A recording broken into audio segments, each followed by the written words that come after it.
Hello, everybody. Welcome, welcome. We're going to give it just a couple more moments as people trickle in, and then we'll get started.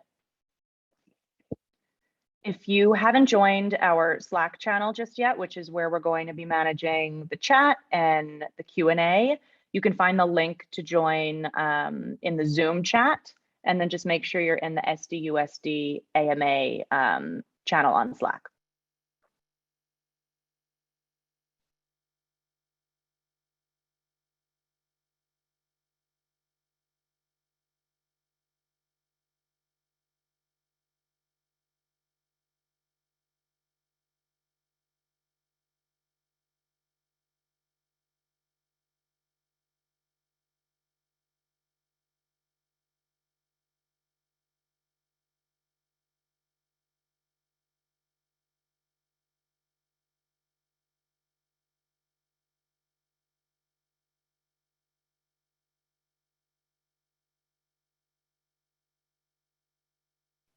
Okay, we are at 2 after the hour, so let's kick it off. Welcome everybody to our first in a series of AMAs, Ask Me Anything events with the Data Science for Everyone Coalition. My name is Kristen Manukian. I am a program director with the Learning Agency, one of the organizing partners for the Data Science for Everyone Coalition, and I'm very happy to be joined by Stephanie Melville today from the San Diego Unified School District, who's going to be talking about their TK-12 rollout of data science. So this will be a really informal conversation. We'll save the majority of the chat for your Q&A. Many of you have already submitted questions, which we're really, really excited to see. If you have questions as we go, of course, drop them in the chat, which we're managing on Slack for those of you who are just joining. And the link to join the Slack is in the chat in Zoom, and you can find the SDUSD AMA channel there and post your questions, chat about the event, anything else that that comes to mind. So just as a quick intro of Stephanie, she's a secondary mathematics resource teacher at the San Diego Unified School District. And as I said, she's joining us to talk about the district's experience rolling out data science education to more than 120,000 TK-12 students across 168 schools in their district. The district is an early champion of data science education, and I'm really, really excited, as I hope you all are, to hear about their journey and for Stephanie to answer your questions about what such a large rollout looks like, including both successes and challenges, of course, and things that you might be able to consider for your context. So for those of you trickling in and joining the Slack, please introduce yourself in the channel, who you are, where you come from, where your what the current status of your data science education rollout is, whether you're just in the beginning or further along, or if you're not a teacher or admin, tell us a little bit about your work. And just a few other notes before we get started. We are recording this call, and we'll share it on our website and social media channels. So as I mentioned, after a quick presentation from Stephanie and an intro from me about the coalition in general, we'll open it up to Q&A. You can post your questions anytime, and we'll try to get through as many as we can, but we do have a lot that were submitted in advance. So for the ones that we don't get to, Stephanie's agreed to continue the conversation on Slack over the next couple of days and answer the remaining questions there. I might call on you if you're present to read your question out loud, get some new faces and voices, and keep it as informal and conversational as possible. So with that, I'll just give some quick background on the coalition, the Data Science for Everyone Coalition that's hosting this event. We officially launched this spring with the mission of advancing K-12 data science education and data literacy for every student. And the coalition is made up of almost 700 teachers, schools, districts, policymakers, organizations, individuals, really any advocate for data science education and data literacy. The coalition was housed at the Center for Risk, is housed at the Center for Risk at the University of Chicago. And as I mentioned, it's run in partnership with the Learning Agency and the Concord Consortium. Any advocate for data literacy can join and participate in our programming. This is the first in a series of events We also have other campaigns. We have a Slack community. We have a website that's growing in resources to serve as a community hub. And you can always get in touch with our team for any questions or support that you may need for your work. I wanted to kick things off with a quick sort of level setting activity, since we've got people of all different backgrounds on the call at different stages in their work with data science education. So many of you submitted words that you associate with data science education from my email last week, our email last week. So I wanted to share with you the word cloud. I'm going to share my screen really quickly if I'm able to do that. And I'll just look for thumbs up when you can see it. This is great. I see thumbs up. This is a word cloud that we pulled together with all of the words that you've all submitted with concepts and ideas that you associate with data science education. And what we're really coming out front and center is analysis, visualization, coding, information, and a lot of other things sort of on the periphery of that as well. I think, one of the things really to emphasize is that data science is an interdisciplinary field that allows us to understand and to use data. We also know that it's often misunderstood as something that is really only for technical specialists or statisticians, but that's not accurate. We all use data science and data literacy skills in our work, in our lives. So as a coalition, we're really aiming to help kids learn it, learn the skills to use it in their lives and in their future careers. And San Diego Unified School District is one of few districts and even fewer states that have adopted policies and implemented data science education in their communities. So I'm really excited to turn it over to Stephanie. I'm going to stop sharing my screen now. Turn it over to Stephanie to tell you more about their experience in a quick presentation, and then we'll move into the Q&A. So thank you very much again for joining us. Thank you, Kristen. I appreciate it. Thanks for having me here today. I am, again, like I said, very much appreciate being here. And thanks to everybody here who chose to come and see what we've been doing. It is a real honor to be the first featured guest. A little bit intimidating, I must admit, but I'm gonna do it. It's gonna be great. I might not have all the answers, but I'm excited to share what we've done so far, what we've learned, and maybe after today, we'll have some extra partnerships and collaboration. So let's get to it. I'm first going to start with a little bit of background so you can all kind of follow the journey that we've been on in San Diego. Excuse me. When we first adopted the Common Core standards back in 2013, we changed our traditional course sequencing away from that geometry sandwich, algebra, geometry, intermediate. And we instead chose to have 6th, 7th, and 8th grade math courses in middle school instead of algebra at 8th grade. And then we had integrated math 1, 2, and 3 in high school, with integrated math 3 being required for high school graduation so that we could have our students meet UC A to G requirements. And then there were half a dozen 4th year math courses available to students as well. In 2018, we started working with Callahan Consulting to help us create a shift in pedagogy to modernize the math teaching and learning in our classes because, well, this is what we were seeing. Smarter Balanced Assessment is California's state standardized test, and as you can see, there is a clear negative trend in math. As students progress through math courses, they actually perform further away from grade level standard, and clearly we had and still have a lot of room for improvement. So we sat down with the Callahan Consulting team and put our collective heads together. What were we seeing in schools? What was working? Was anything working?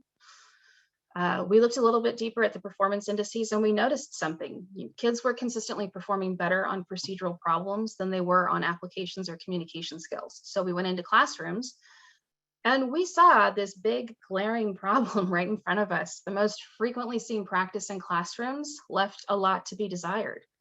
We saw a lot of worksheets.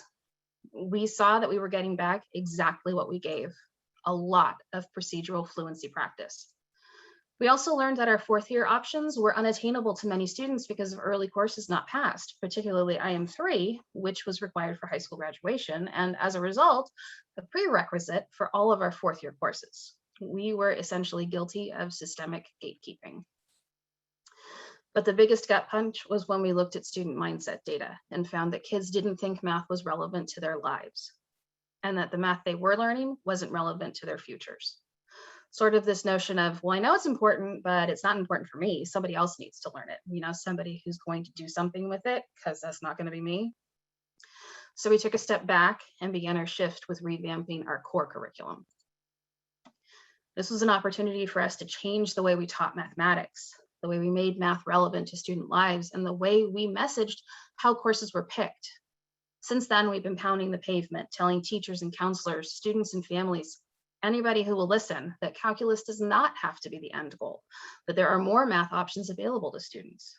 We provided teachers with relevant problem-based learning activities and tasks, and we were still left wanting more.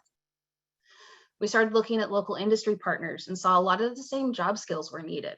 For example, in San Diego, we have a large biotech developer company, and they focus largely on manufacturing and marketing life science tools and integrated systems for the large scale analysis of genetic variation and biological function. It's true that some of their top jobs require advanced techniques in algebra and calculus, but many others require data science and statistical analysis, discrete mathematics, computer science. And when we looked at this, we had to really think about what we should offer our students in conjunction with what we could offer our students.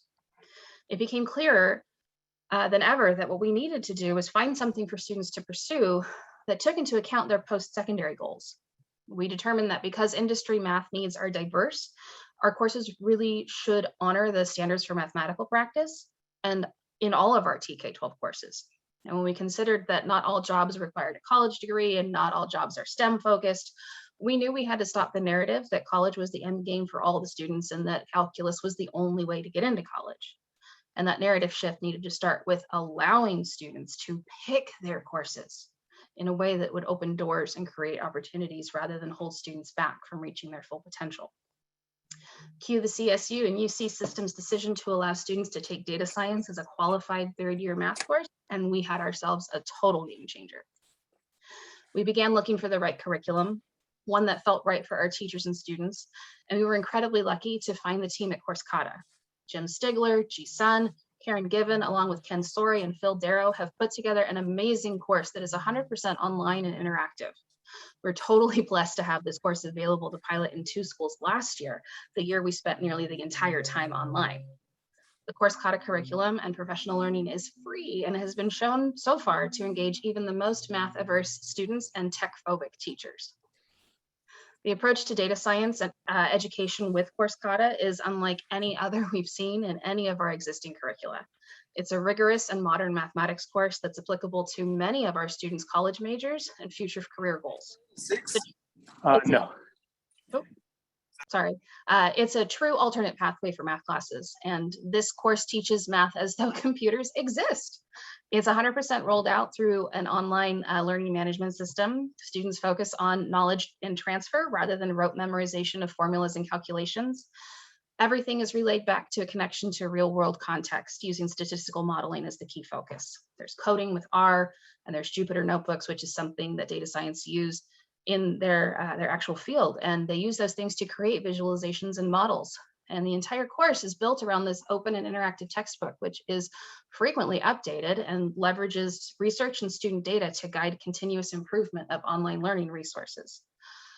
And teachers can share and innovate lesson plans and data sets, and there's a ton of flexibility in how teachers and students can interact with data, but also learn from each other. So because of the enhancements we've made to our existing integrated curriculum and the things that we continue to bring in, we've actually branded our department as the San Diego Enhanced Math Department. So in every course we work in, we focus on the belief that mathematics is something every student is good at. And our mission is to ensure that every student leaves our district with the skills actually required of 21st century problem solvers. We've centered our work around what we like to call our 4 pillars. We provide professional learning opportunities to our educators and our administrators that keep the student experience at the forefront. We provide a guaranteed and viable curriculum, which, as you've seen, has been given several boosts along our journey. And we help educators and administrators implement equitable assessment and grading practices to help break the systemic barriers that have historically been in place as a means of holding students back from being successful. Now, being able to provide a choice point for a third-year math course is super exciting. Right now, data science is one of 2 third-year courses, and we're hoping to provide more. But in San Diego, we're very excited to just be able to offer data science. In partnering with Course Kata last year, 2 sites did the original test pilot, like I said, and the reviews were stellar. One of them said they would never imagine teaching a stats class again with a TI 84. A huge deal considering this teacher had 10 plus years of experience teaching stats and no prior experience in coding. With data science and statistics now being an option, we effectively have 8 different pathways to graduation with 4 years of mathematics, and each pathway can be based on student interest and future goals. You see here that we've indicated that data science and statistics 2 is an option, and with our partnership with the folks at Course Kata, we're aiming to roll out the second course next year. It's our plan that students who take the data science 1 and data science 2 course sequence would earn college credit. We're actually working with our career and technical education department to apply for CTE, or college and technical career, goodness gracious, call it career and technical education credit for the 2 course sequence, which means students who pass the courses with a B or better, as well as an end of course exam with a B or better, would earn college credit for Intro to Statistics, which in most colleges is the terminal math course for many non-STEM majors. It's huge for all of our students. We're debunking the myth that calculus is the only way and helping a large percentage of our students complete their GE requirement for math. So what does the rollout of data science look like for our TK-12 expansion? This year, we're in about 10 schools with Data Science 1, offering it as both a 3rd and 4th year course. We're also offering a new discrete math class as a 4th year option, hoping to expand into district-wide domination next year, but we're not stopping there. So last year, we started in just 2 high schools. This year, we're in 10 high schools for grades 11 and 12, but also embedding data science mini lessons into grades 9 and 10. The mini lessons are in development, but we roll them out as we complete them. And next year, if all goes according to plan, we will have Data Science 2 completed with thanks to the amazing folks at UCLA, Cal State LA, Course Kata. And we will be embedding data science mini lessons into grades 6 through 8 with huge mega thanks to Evan Shih and his crew at the Young Data Scientists League. They ran a middle and high school data competition last year, and I would be doing a major disservice if I didn't tell you that one of our middle school teams won Most Creative Storytelling. And they were competing against other high schools. So obviously we can't wait to get back in that game this year. And then for 23-24, we'll be rolling out to TK5. We've been super fortunate to have found these amazing people who are ready and more than willing to collaborate with us and build resources and relationships that help our educators and students truly thrive. We've only been on this journey since last year, and we've already learned a lot. I mean, it hasn't been all unicorns and kittens and rainbows. Right now, teachers and counselors are our biggest messengers, and parents are still our biggest eyebrow raisers. We need to make sure our message is clear. Alternatives to IM3 are not watered down or easy courses, or even courses meant for kids who aren't great at math. The UC and CSU requirements shifting will help, but until the message is consistent across the board and parents understand that our message isn't wrong, they'll still rightfully be concerned that their children are getting the best opportunity. We want to make sure that our parents and students know the pathways we present keep doors open. Our main goal is to foster the notion that mathematics is for every student. And like other content areas, not every aspect of mathematics is interesting to every student. According to national research, students who participate in high quality dual enrollment programs like this data science sequence will be, are more likely to graduate high school, enter college, and persist in college to completion. We have a huge opportunity here to use this as a lever for equity in math classes. We want to keep doors open for students rather than closing them out of higher math. And with that, I'll wrap it up and open the rest of the time we have to whatever questions you may have for me. Thanks. Thank you, Stephanie. Thank you so much. And thank you everyone who has joined us. We have a good half an hour, 35 minutes for questions, which is great because we've got a lot of them to get through, and we'll get through as many of them as we can. So I wanted to start, Stephanie, with one that I liked that came through in advance. It's a provocative question. So can you describe the hype versus the reality of data science? The question says, in most cases, it's stats probability with a sexier name, like nanotechnology versus material science. So how do you respond to that question? Yeah, so having taught both like non-AP statistics and AP statistics. I can tell you that this, like data science, is different, both in methodology and pedagogy. In regular AP class, or regular or AP classes even, the focus is usually on rote calculations and sentence frames and number crunching with the TI-84, for example. It's their weapon of choice. And but in this class, sorry, my dogs are barking, I apologize, they should know better. In this class, when we use the Course Kata curriculum, the focus is on collecting data and analyzing it using computers and coding with R. It's less about the calculation, more about generating research questions and using the cycle of data analysis, exploring variation, modeling variation, evaluating those models, and communicating the results and what it is that they learned from doing the data analysis. Like, it's simulation, it's bootstrapping, it's more than mathematical evaluations. It's stats as if computers exist. Like, that's the best way that I can think of it. And it's a game changer for a lot of kids. It makes it relevant. And along similar lines, Stephanie, how have you adapted that for students at different levels? So not just the high school level, but what does it look like at the elementary school level and the middle school level for students?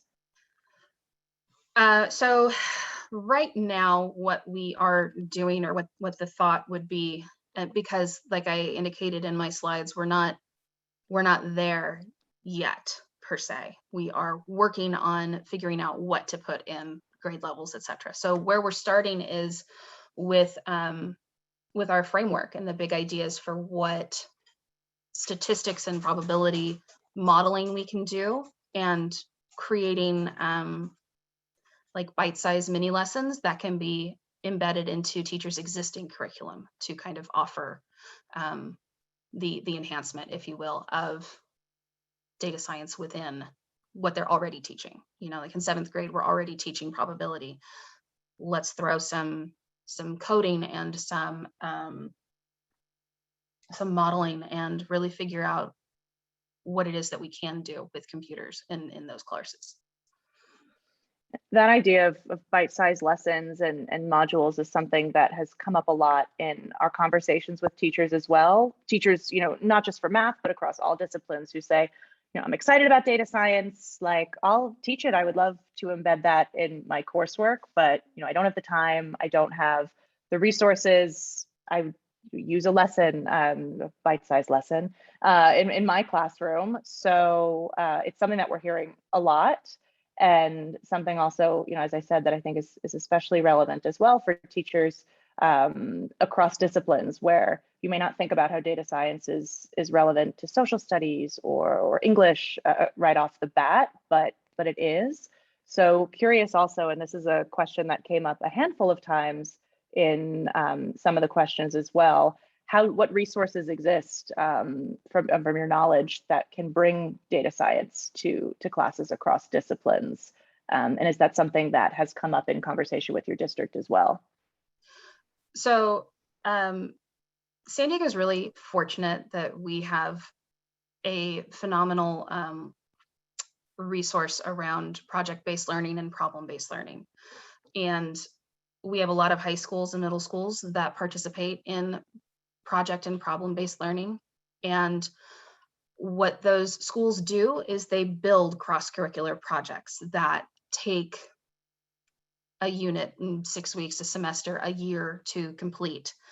And they complete different portions of that project in different courses. So for me personally, I'm thinking a project-based learning opportunity would be great for this. You know, kids can generate research questions and collect their data in, let's say, their social studies class. They can run the analysis in their math class. They can write about it in their English class using their own data analysis as a source, and then put together an exhibition and present it from a cross-curricular stance. And I think that really, if districts and schools are looking for more cross-curricular opportunities, then they need to take a look at what project or problem-based learning opportunities they have present to them or available to them.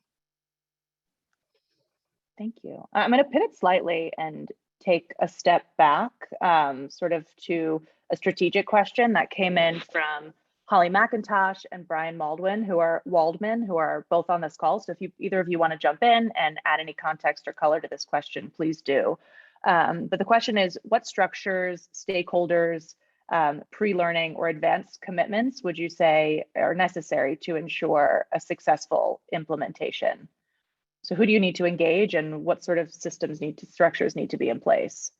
So we started, how do I want to say this?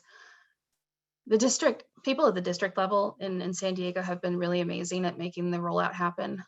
People much higher above me have been wanting to see this succeed. And at least in our district, if there are people on the board or in the executive cabinet, et cetera, who want to see something happen, they make it happen, right? The social political atmosphere really provided the scenario to let data literacy or data acumen be seen as a necessity. And in San Diego, like I said, if something won't be allowed to fail, it usually doesn't.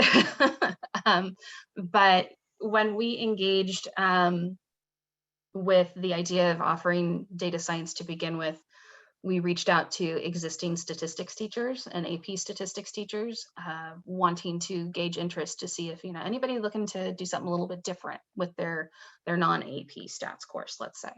And I had a lot of interest, actually.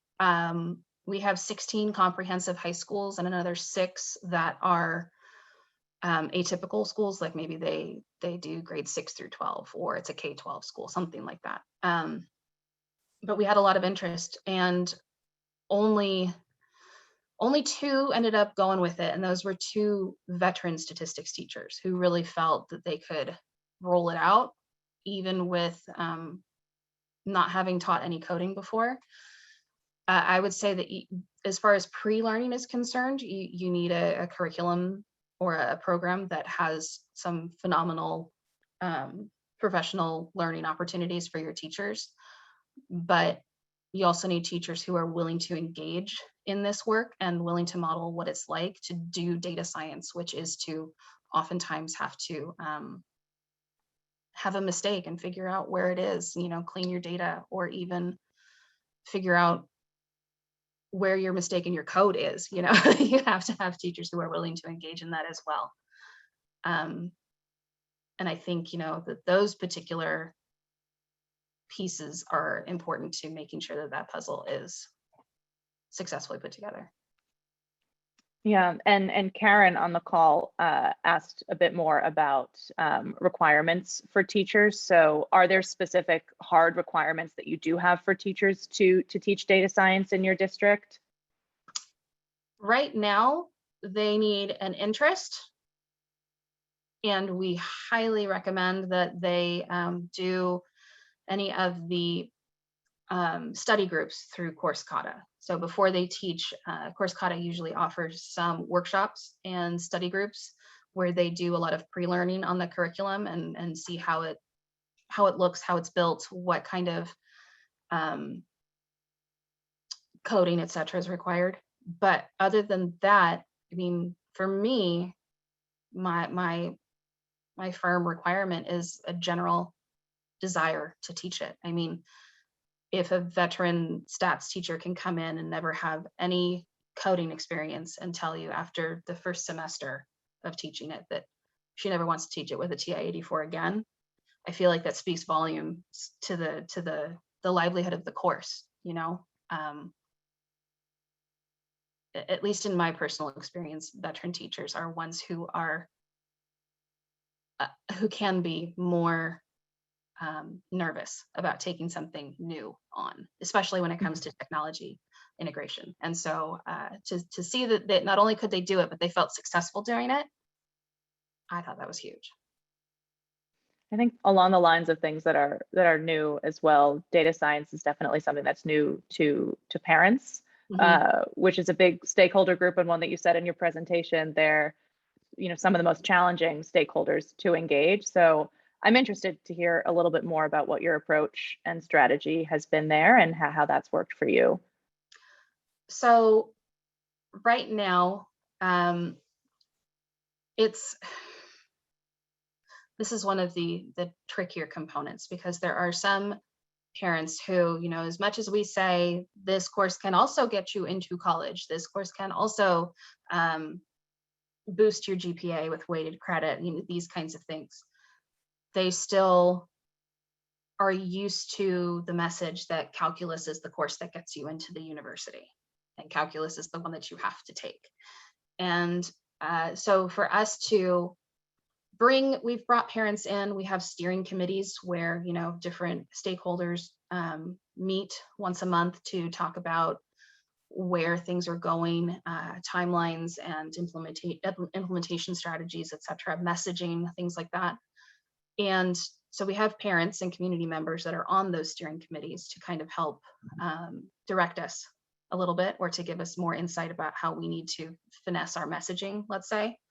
But for the most part right now, we just are we're kind of relentless in our messaging that, no, data science is a rigorous course. It is a modern math course, and it will help you get into college. And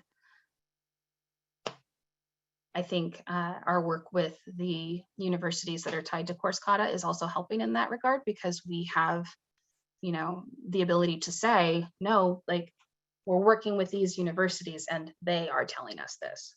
So. And you've done so much of this work amidst the pandemic and all of the changes taking place in your district at that time. So, well, not only has the pandemic, how has the pandemic affected your rollout, but how do you, fit this in with everything else that teachers are doing and all the changes that teachers and students are making into their already packed schedules?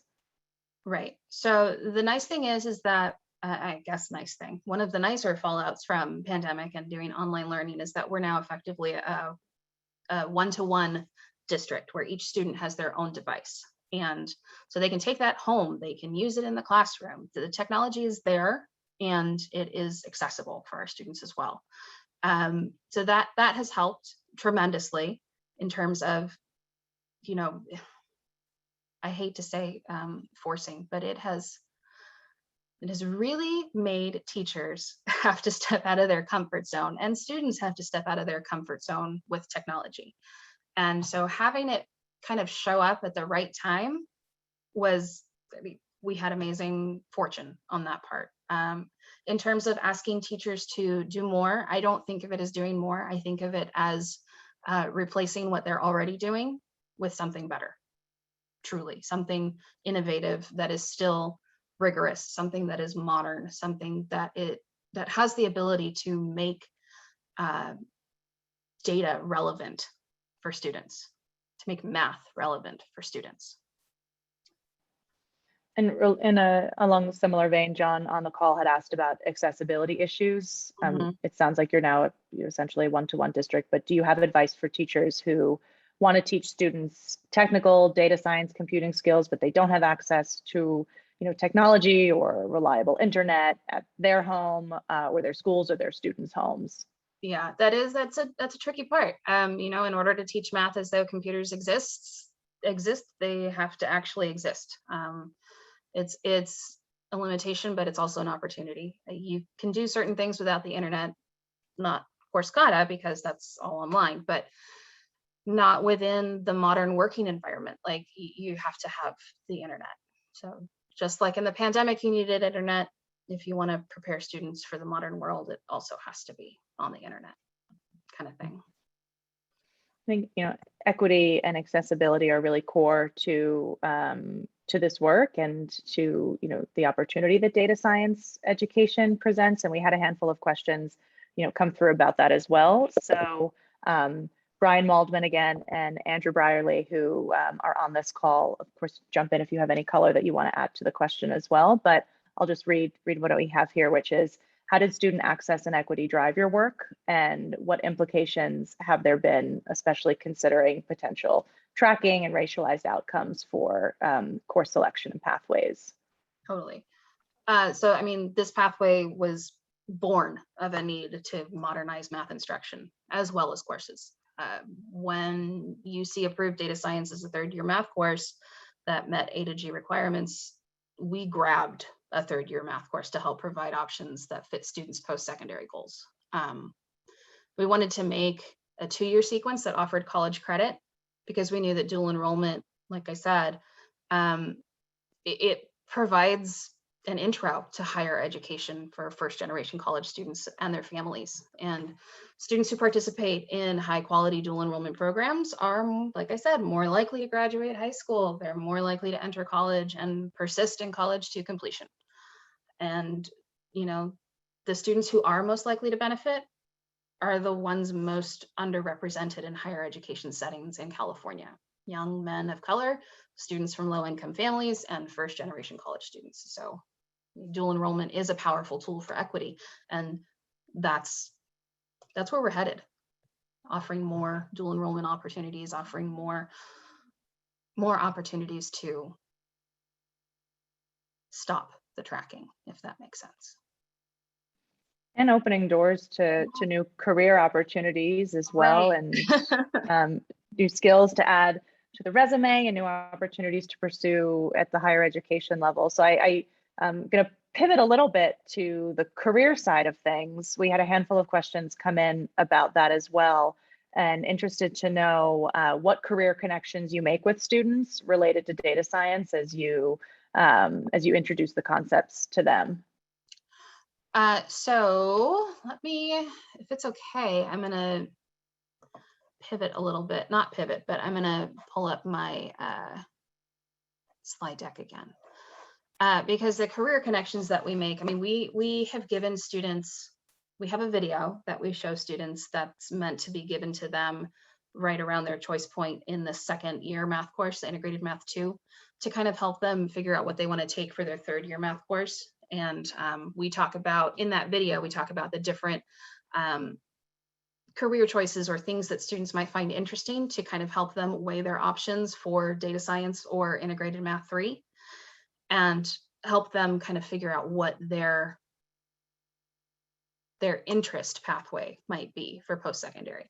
We also have a Google Doc that we share with students and teachers called Framing My Future, which is a little bit of a questionnaire that we give students to kind of help them gauge what their interests might be in terms of, like, you know, if you're interested in being an influencer, you know, and figuring out what time you need to make your posts and what hashtags you need to use to gain the most traction, etc. Maybe data science is a good field for you because of the data collection and using that data to make models and push it, you know, using the models to make those predictions and such. Or, you know, if you want to do data engineering, maybe you do need to do the integrated math 3 pathway, because yes, data science is there, but data engineering is going to require some calculus for the engineering pathway. And so we do talk about, you know, not just, well, if you're not doing STEM, go ahead and take data science. And if you are doing STEM, go ahead and take integrated 3. It's like, no, let's talk about what you're interested in. And then let's find math that suits those needs. Have you worked with any actual industry partners at all, connecting the data science learning with you know, specific career opportunities or partners in the industry space? So right now we're doing a lot of work, like I said, with Evan Schiff from Young Data Scientist League, and he works also with Amazon. He's a data scientist with Amazon, and he's our first amazing industry partner, and we are constantly looking for more industry partners to pull from. I go to the American Statistical Association teacher talks. I go to NCTM. I've come to the Data Science for Everyone talks. Like, I am always looking for industry partners to pull from. And I know that I referenced it earlier, but our project-based learning department has so many industry partners for outside sources as well. So I just, it's a space that I'm sitting in currently and bringing more information to myself. We did have someone on the call ask if there are any specific organizations or kind of organizations that would be especially good partners for this, and what ways they can help? As I'm still collecting those partnership resources, I don't have very many in terms of where to start outside of Data Science for Everyone and the Center for Risk with the University of Chicago, the American Statistical Association, like I said, NCTM, CMC for California folks. Like, there are a lot of different education groups, math education groups, and that's where I start, because somebody's always there. Like, even at the county level, somebody's always at that meeting who is an industry leader, and that's whose brain I tap and pull in for that resource. So I would say, if you're looking for local industry partners, start at your local county meetings, going to those meetings, go to the Data Science for Everyone meeting, go to the risk meetings, go to all of that, and just start making friends. We've had a handful of other more sort of high-level strategic questions that have come through as well. So I'm going to move us a little bit in that direction and just start with how have things changed for you from the beginning of this journey to where we are now? Beginning of the journey to where we are now. That's well. So when I first took the position that I'm currently in, I was hired as a high school math resource teacher. I went into teachers' classes and I helped shift some of their pedagogy practices. I helped take it from a more lecture-based class to a student-centered class, where we try to elevate student thinking and understanding from there. And the more classes I visited, the more I noticed that not just individual teachers, but actual departments, like a department-wide decision would be to cut the statistics unit, to cut the probability unit from the year's coursework altogether. And I couldn't have that. Like, it did not sit well with me, having been, like I said, a teacher of statistics and AP statistics, but also just paying attention to what's happening on the news. It didn't sit right with me that teachers would just omit the entire chapter. And so what I did from there is, with the rest of my team, we began pushing, like, no, not only will you teach statistics, you're going to teach it for the first unit in the course. You're going to teach it as the first unit, because statistics is the great equalizer, and it puts everybody at a playing field, the level playing field, and everybody can talk about data, whether it's graphs and pictures, etc., or actual numerical values, or non-traditional data that students can collect. What do you see from this collection of images? What can you gather from this? What can you use? What can you do with it, basically? And more teachers started doing that and agreeing that, statistics, probability, was something that kind of allowed students to start their community building and build comfort in terms of discussing mathematics with each other. So that kind of started getting the momentum going. And then right as we hit the pandemic, we learned about course conduct. And that's how we had just the two teachers. Like, I sent out an email to my stats teachers, people that I knew that were stats. It's like, okay, who's joining me on this? Who's doing this? What better time to try something new than a pandemic, right? And so we had those two teachers hop on, and every single time we did something with some kind of professional learning, not only was I asking teachers to do something with probability or statistics, I was giving feedback from those two teachers that tried it on. And so we kept talking about it, and we kept talking about it. And the more we talked about it, the more interest there was. And the more interest there was, the more people wanted to sign on. And so we went from 2 teachers in 2 schools to 11 teachers in 10 schools this year. And the only sites that are holding out are the ones who just kind of want to see what it looks like.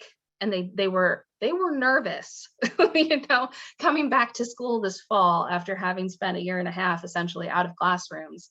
Like, they're like, let me just figure out what it's like to be back in the classroom this year, and then we'll do it next year. So the buzz is good. Like it's the momentum is there. Teachers want to do it. They want to learn more about it. And the more they hear other veteran teachers who feel successful doing it, the more they feel inspired to kind of take on this change as well. And that might be a good time to talk a little bit, especially for folks from out of California, about the changes that have taken place in California as well in recent years. We've had a couple of questions on the call asking, somewhat related questions. Is your data science course AG approved? How have you adjusted graduation requirements to include a data science option? So could you speak to that also in the context of the policy changes in California? Absolutely. So yes, our course is A to G approved, and we are in the process of completing the second course so that we can submit it for UCOP approval as well, or A to G approval. And so both of those courses will be good to go. Oh gosh, can you repeat the second part of the question? I'm sorry. Second part of the question was about graduation requirements. Graduation requirements. Whew, thank you. Okay, so in California, we have always had the second year of algebra. So whether it's Algebra 2, Intermediate Algebra, or Integrated Math 3, that was the third course that was required for high school graduation to meet A to G requirements. So in San Diego, we have, and Allie or Liz, whoever's here, if anybody wants to chime in on that aspect, we have graduation requirements through IM3, and we have diplomas for A to G, but do we also have diplomas that are not A to G, meet A to G, or is that not a thing? Allie or Liz? Liz, I'm gonna let you take that one. Ooh, that's a tough one. So we have non-diploma bound students. We also have, and I don't want to, I know things have been shifting, so I don't want to misspeak, but I know that we also have diplomas that are not A to G, and I don't remember if those were called tier 2, what those were called, but so I'm going to do a quick Google search and I'll chime back in a second. Thank you. Sorry to call you both in. Surprise. Allie has been really holding down the fort in the Slack chat. We've had a bunch of questions come through that she's been responding to keep things going in the Slack. Man, I'm glad I brought you on. So I believe for all intents and purposes that we have, our diplomas are meant to be A to G, and so they had to take Integrated Math 3 with us. But now that the UC offices have said that a data science course, an approved data science course, can also work instead of Integrated 3, that's really what had changed the game for us. It was like, oh, dang, we can do that? Yes, let's do it. And we jumped on that. What other? Oh, in California, that's huge. That's yeah. All the whole UC system, the whole Cal State system. Yeah. Yeah. It was like, oh, y'all think that there's more relevant math out there than just calculus? Cool. Sign us up. Like, yes, absolutely. And Stephanie, just check back in. There's a diploma with academic distinction. Certificates of completion are presented to non-diploma bound students. Okay, fabulous. Thank you. And then so our framework is also up for revision right now, and there's, gosh, I know Joe Bowler is one of them, and then I don't know who else is working on the revision. I apologize, but probably a lot more people than I'm aware of at this moment in time that are working on revisions. And one of the revisions to it is data science, and how each grade level, TK-12, is going to have some form of data science component. And so what a way to be in that game. So I know I said I would call on some of the folks on the call, and we've just been so caught up, I haven't done that, but I am going to call on Kimberly Lumsden, who's on the call and is from Detroit and had a question about introducing data science in her district. Kimberly, sorry to put you on the spot, but would you like to read your question out loud for Stephanie? Give her a couple moments to unmute.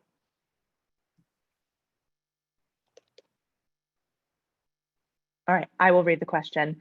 So Kimberly says, this is exciting. I would like to introduce data science to my inner city Detroit high school in my computer class. Does this program include the standards covered, course kata that is?